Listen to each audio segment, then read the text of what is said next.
আপনারা তাদেরকে ষড়যন্ত্রকারীদের বলে দিবেন আপা আর আসবে না, কাকা আর হাসবে না। যে প্রত্যয় 5 তারিখের আগে আপনারা করেছিলেন সেই প্রত্যয় নিয়ে সামনের দিকে এগিয়ে যান।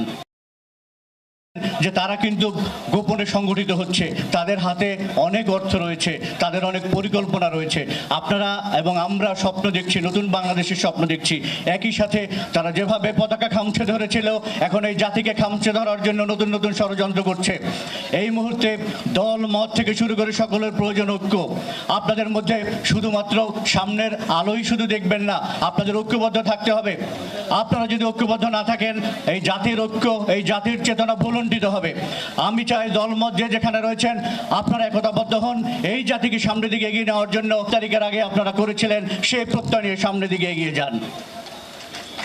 আপনারা জানেন না, আর্টিফিশিয়াল ইন্টেলিজেন্স দিয়ে আজকে বিএনপির সাথে জামাতের সাথে বিএনপির, এনসিপির সাথে বিএনপির এবং বিভিন্ন দলের মধ্যে বিভিন্ন ধরনের কন্টেন্ট তৈরি করা হচ্ছে।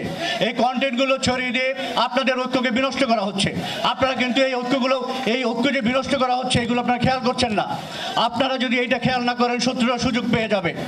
শত্রুরা কিন্তু আবার আসার জন্য প্রস্তুতি নিচ্ছে। মনে করতে হবে এইটা তাদের সাইবার ওয়ারফেয়ারের একটা অংশ। এই অংশকে আপনাদের প্রতিহত করতে হবে। আপনারা আপনার ভাইকে কখনো ভুল বুঝবেন না। একত্রে কাঁধে কাঁধ মিলে যারা যুদ্ধ করেছেন তারা আজীবন ঐক্যবদ্ধ থাকবেন, কেউ আপনাদের পরাজিত করতে পারবে না।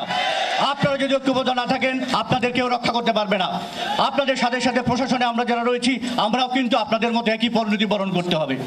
আপনাদের আমার পরিণতি যদি আপনারা সঠিক চান, দেশকে যদি স্বাধীন সার্বভৌম বাংলাদেশ হিসেবে প্রতিষ্ঠা করতে চান, যদি বহিঃশত্রু আক্রমণ থেকে মুক্ত করতে চান, অতএব আপনাকে ঐক্যবদ্ধ হতে হবে।